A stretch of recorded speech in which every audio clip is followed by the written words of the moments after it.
All right, so this is Kevin Enlow with Loop Jack Promotions. We are here today with Chris Jones Band in his lovely house. Thanks for having me.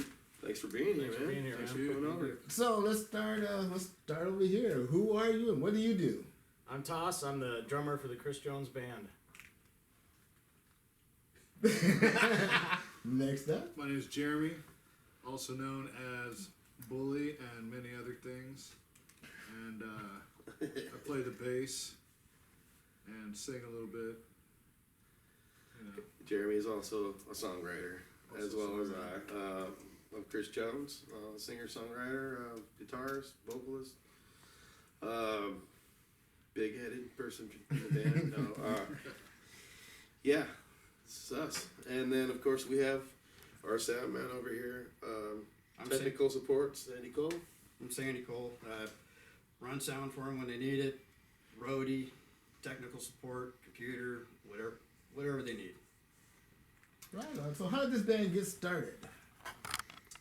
Okay, well, there was a little, I was on tour up here with me and the dog in the back of the van and doing an open mic, and I looked on Craigslist, and Jeremy had an ad out for a singer, and I had an ad out for a bass player, and he came out to one of the shows, and bam, it was just like, he's like, "You're pretty good." I'm like, "You're pretty good." So we're pretty good, you know. And I had an old bass, a drummer that was playing, and then it just didn't work out, you know, with that whole situation. That was before I was actually living here, you know. So I went back to North Carolina. I came back here, and then we met Toss. And Toss has been in the band since July of 2014. So that's when the Chris Jones Band actually formed, was July of 2000. Toss and I had played in X35 for 3 years or 4 years, probably. Yeah. A couple years. So I already had played with him, and we were already pretty tight, so that's why I called him up. I said, "You got to check out the singer."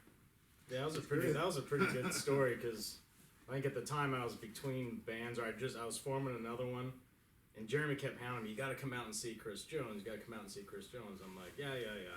Finally, they were playing at Reina's, so I come out there, and it was just the two of them doing a solo gig, and I was like, wow. I mean, I love the covers, I love the originals, and I'm like, all these like drum tracks are kind of running through my head, especially with his originals. I'm like, wow, cool. And so talked with them after their gig. I said, "I know you already got a drummer." They said, just come over and jam real quick. So I basically listened to his originals like half hour before I had to leave, and said, "I'll just wing it and jam, you know, and see how it goes." And then so we jammed. And I said, "Well, you guys can do whatever." Okay, I have to call BS on that. He had to rehearse him at least 2 weeks before. No, he come over and he nailed him. He sounded real good. I'm like, all right, boy's done his homework. It sounds good, you know. If you just listen to him like that, then he's Came down to our gig at Royal Bear too. Oh yeah, Played a couple songs with us. Yeah, that's true. So you saying covers and originals. What do you prefer? because there's a dilemma here. We've all been a cover band, in a cover band for most of our playing career. I mean, honestly. And, I think you've been writing songs. I don't know how long you've been writing songs, but you've written a few for Raw Honey. I've been in original bands, but yeah, I only had a couple songs in the other bands. No one would really give me the chance. Chris actually took my lyrics and turned it into a song. So I was like, wow, that's cool. Kind of inspired me to keep making more. I mean, there's two different sides of the coin. The covers are one thing. That's what we can say the bread and butter to get paid. To go out and play, to pay for our habit, if you will. But the original thing is so much more fulfilling. We write it, we put our heart and soul in it, we get this thing tight, and then we go out and blast 45 minutes, set. And it's all us, all our creation. To me, that's the most satisfying thing there is.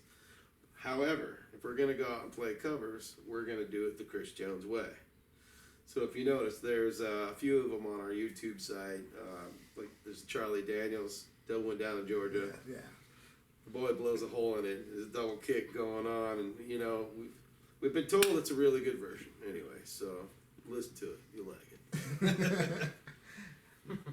So, speaking of originals, then how do you come about writing a song? Did one of you guys come up with the lyrics, and or you guys how do you do it? I have a different writing process maybe than he does, but Yeah. Usually we kind of have it at least halfway written, and we kind of bring it and present it to the band. And sometimes, you know, I learned how to do it on GarageBand, where you can like record your little thing through the phone, iRig. So I already had it all recorded and brought it over that way. It was kind of nice. yeah, Driver was pretty much like done.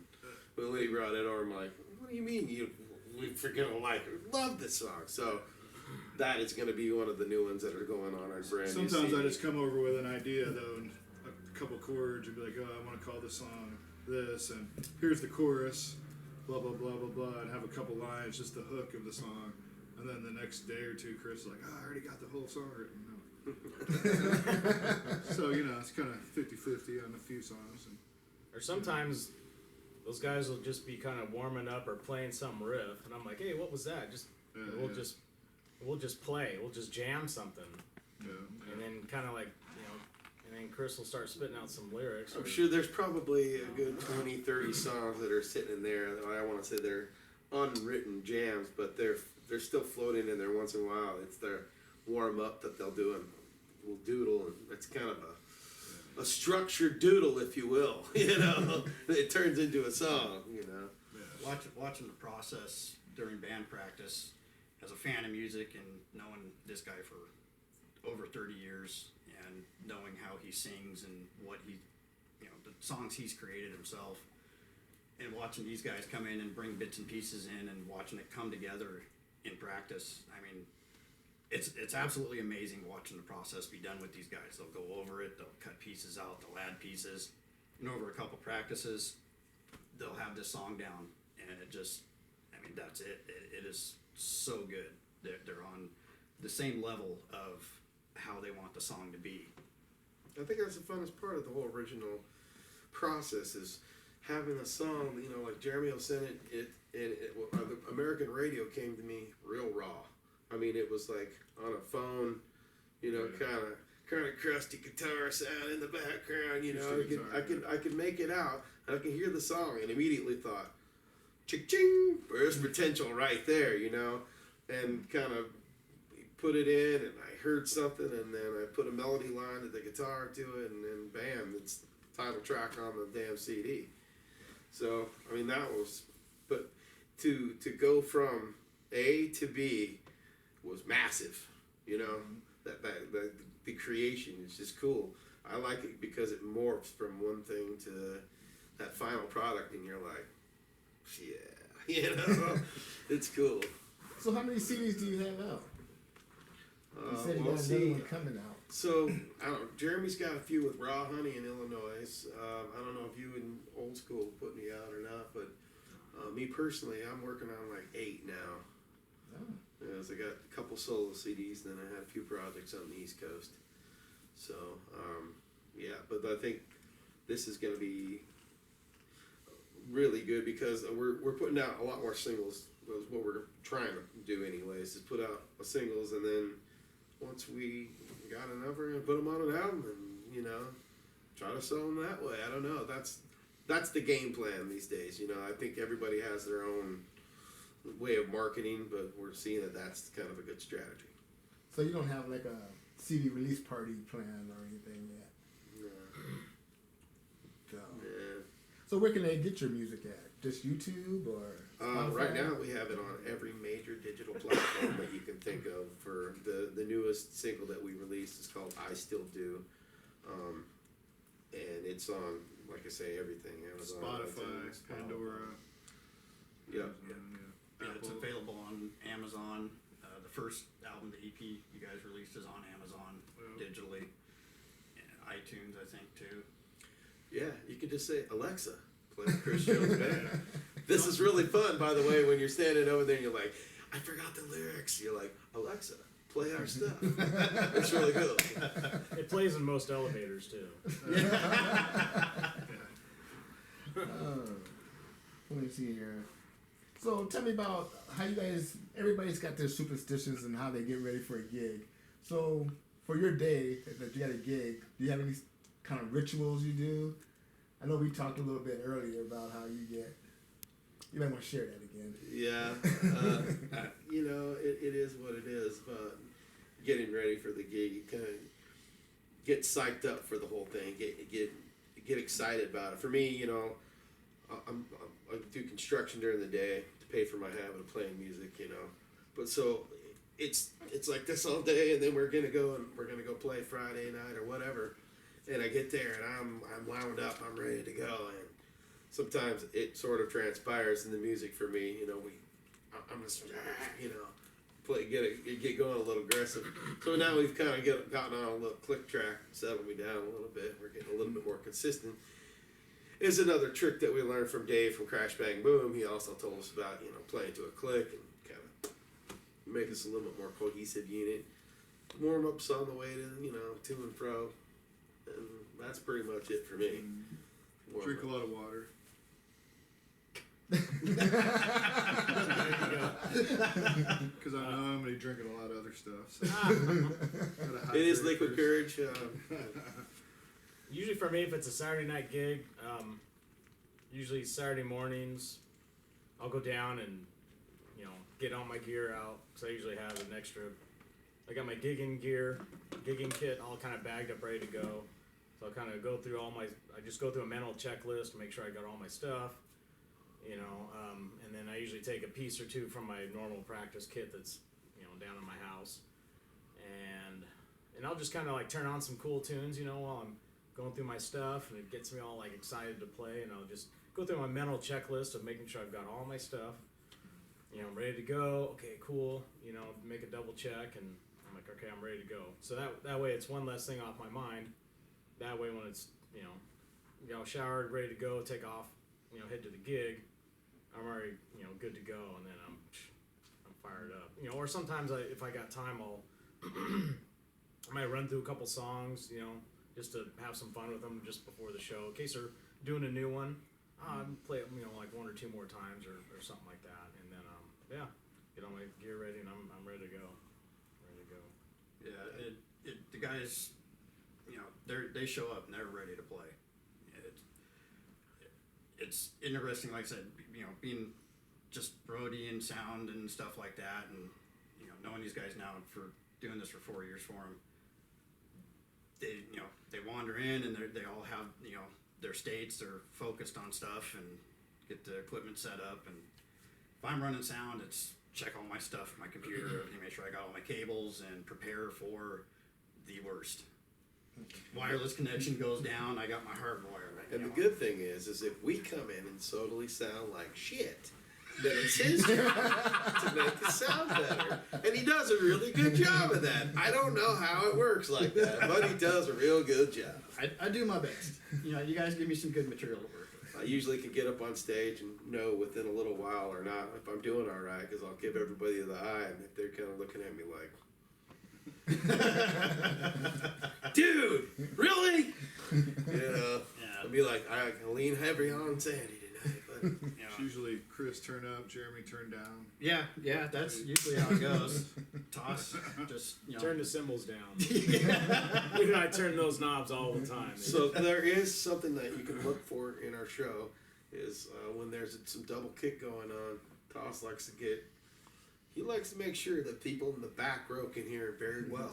Okay, Yeah. and then about mid-second set or so, somehow Jeremy, his hearing gets a little bit less.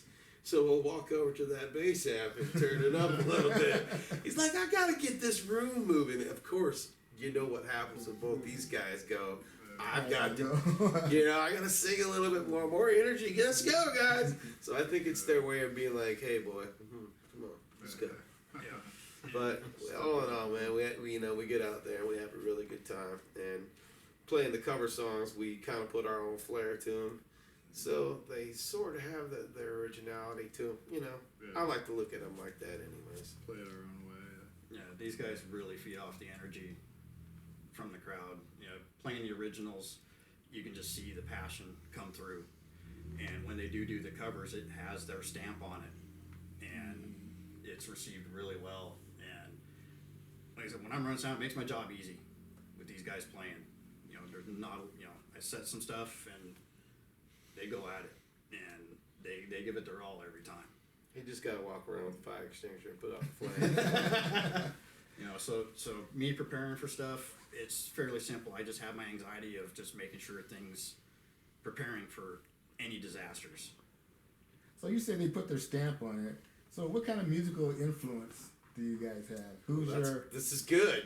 This is good because we got. I think I'm more like 70s and 80s, I would say. I was really into Motley Crue and, you know, the early 80s, kind of glam rock and all that. And I had some older friends, so I was influenced by 70s Zeppelin, Black Sabbath, and more bluesy influence than you guys for sure. I started off on oldies, and then hell, I don't know. By the time I got good enough playing that stuff, then it was the early '90s for crying out loud. So I mean, you know, that's when I started getting to high school. Then I started '90s alternative, and I was keeping current with most of that. And then, you know, I don't know. I'd say you could probably tell by some of my playing that the 80s hair metal bands, Motley Crue, Dokken, you know, those are the, you know, a couple of the main ones.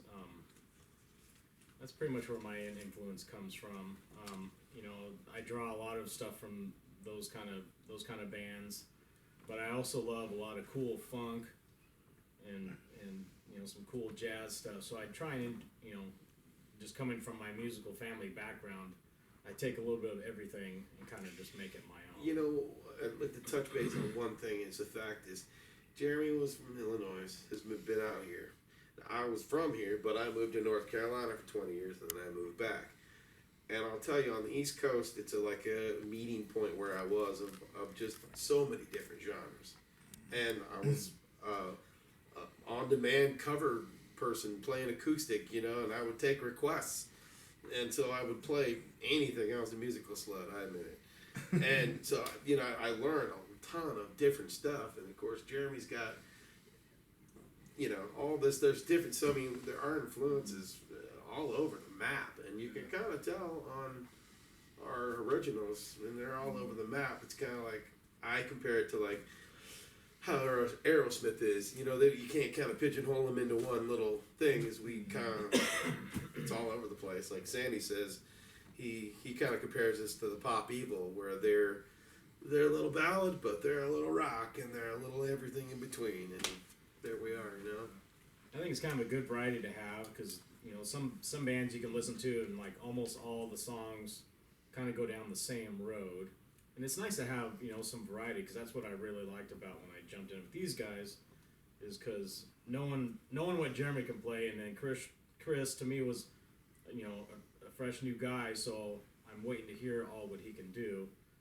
And so it's nice that all of our songs, you know, we can have, you know, a hard rocking song like Wrong Side of the Tracks, where obviously you'll see a lot of our, you know, a lot of the double kick or, you know, heavy metal influences come in, and then we can play something like I Still Do or Always, where it's more of a, you know, more of a ballady kind of song, a little bit slower, more emotional.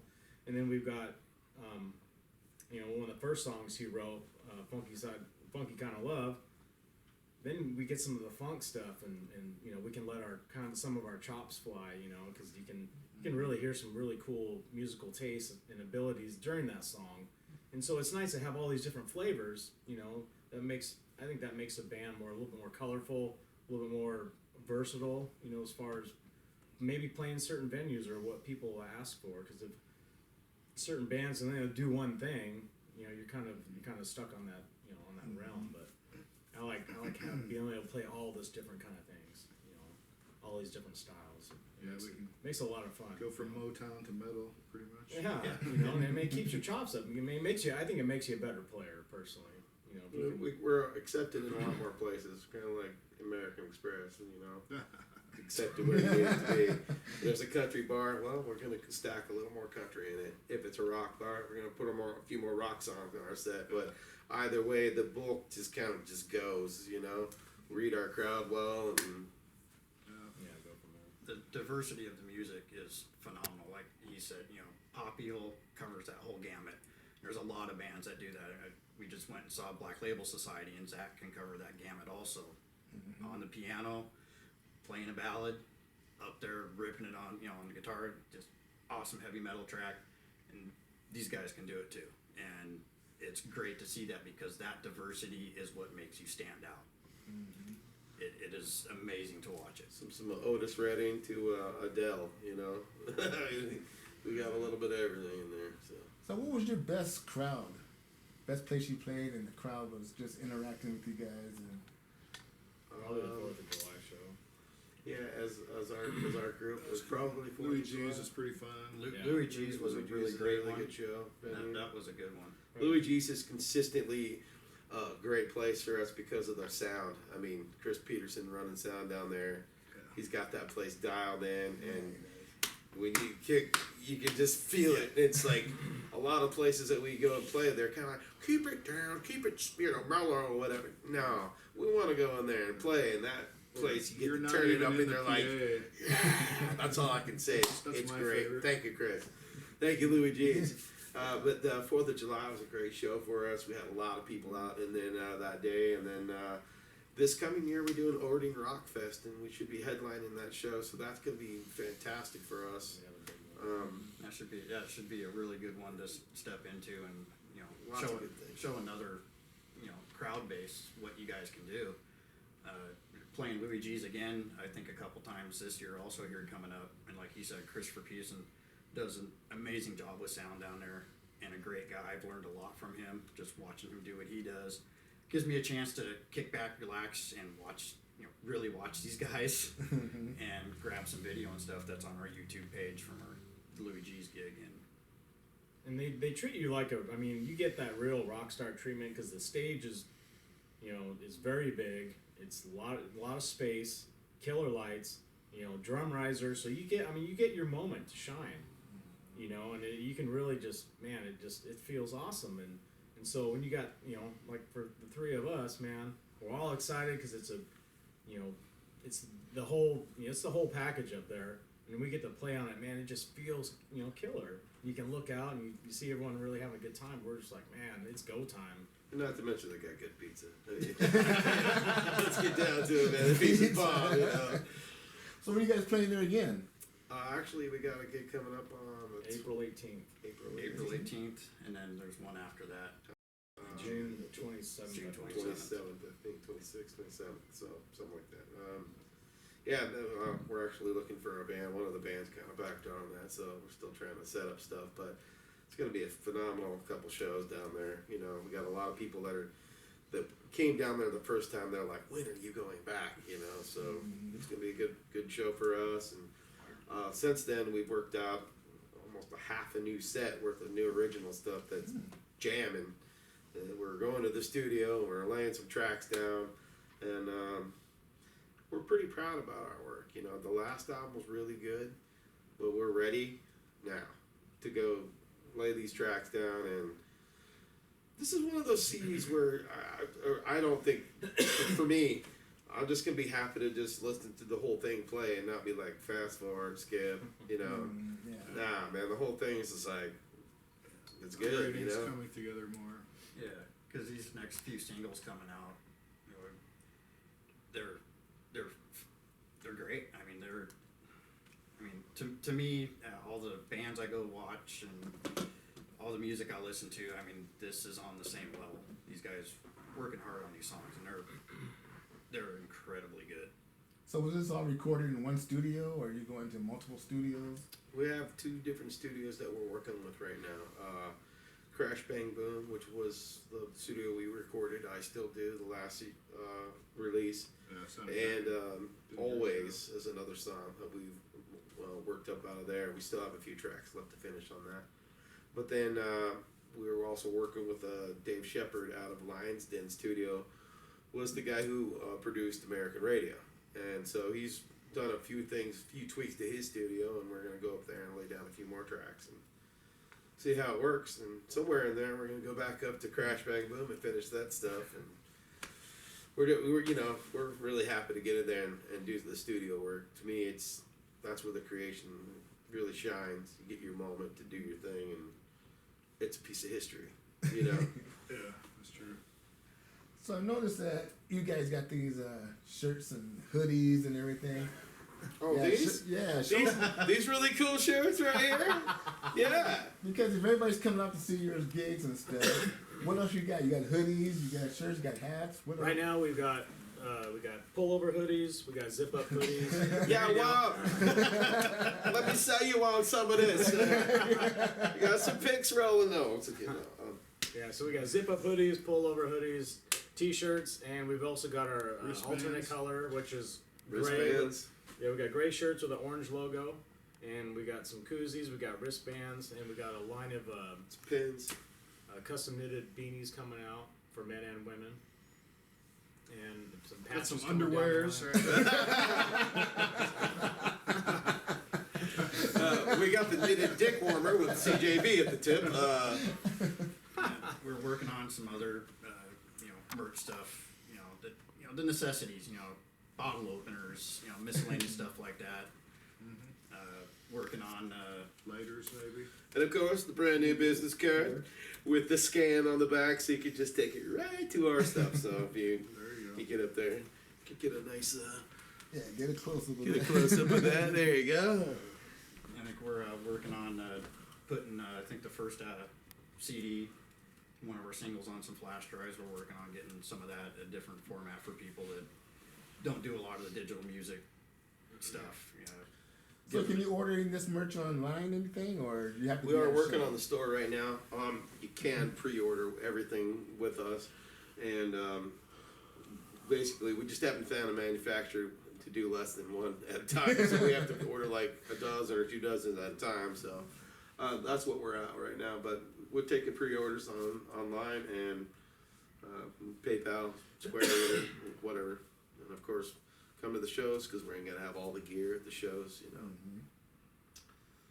So I know you do some benefit stuff, fundraisers and stuff like that. What else do you kind of do on the side to help with the community?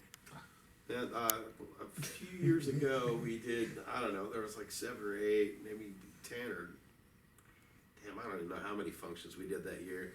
I play solo gigs as well. Light My Fire is one of the things for the Seattle firefighters. And then we do the Todd Stock. We were playing Todd Stock again this year. And that's for the Seattle Cancer, Children's Cancer Hospital, yeah. So there's that, and then we did a breast cancer walk not too long ago. My boy was over here in full stormtrooper dress. He was pretty much the highlight of the whole walk. Everybody's like, "Can I get your picture?" We're like, "We got to walk here," But it was a great time. He came out, and we had such a good time. But we do a lot of different things. He does a ton of community things too for the stormtrooper. The 501st. 501st. Yeah. I'm a member of the 501st, which is a worldwide Star Wars costuming group that does charity events. We do Relay for Lives. We visit the Seattle Children's Hospital. We do Mary Bridge Children's Hospital, Emerald City Comic Con. Tons of the summer cons, stuff like that. Free Comic Book Day. Any kind of fundraiser, private events, corporate events, Lucasfilm sanctioned events. And it's all for charity. Anything that we ever do, whether it's someone privately asks us to do an event for them, all we do is we volunteer all of our time, and all we do is ask the requester to make a donation to whatever charity they want. It doesn't matter what it is, and so we do them all year long. We get so many requests. It's sometimes we have a tough time filling them all out. It's crazy. It's really blown up into a huge demand and but it's so much fun because the reaction from the kids alone is what drives us to do it, but it's also the adults, and that age range will go from 21 to 91 or 100. We go crazy when we see stormtroopers in Star Trek. You gotta go crazy with that stuff. Well, I know that you did one for me. Well, you did 2 for me actually, and I know the first one. And I was telling my friend Tin Lee that you were coming down, and she said, "Oh, this is going to be a serious benefit. We don't want it to get cheesy or anything." As soon as you guys walked in, she was the first one. I need a picture. That's right. Yeah, people might think, it's like, this is not like your basic Halloween costume. These are totally legit, approved, screen accurate costumes that cost, you know, a pretty penny to build, but I mean, to me, it's all worth it. It's all worth it. So I want to ask you about your gear now. Do you guys have any sponsorship or looking for sponsorship for it? Yes, we are looking for Yes, we are. Yeah, we You know, strings, picks, sticks, all that'd be great. Symbols for my boy over there. Preferably about this big that make less noise. No, I'm kidding. No, you know, clothing line, we're all of it. You know, we're into any and all of it for sure. I mean, there's gear that we definitely love to play. I mean, period. I mean, I use ESP basses and Trace Elliott amps. I don't know what you use. I play. I got 2 different drum kits. I'll bring out Sonar drums, Pacific made by DW drums, Orange County snare drums. You know, Sabian cymbals, Zildjian cymbals, Pasty cymbals. I use a little mix of them all. And your Vic Firth sticks and Evans drum heads for sure. yeah, I'm a Ernie Ball guy for life on the strings, and Tortoise picks, Les Pauls, and Line 6, man. Oh, and when there's good gigs, you gotta break out the Marshall. Come on. Well, talk about that one guitar that you got. We talked about with the 57 Chevy. the 57. That was a Chevy. special one for me. Yeah, it took me a couple of years to build.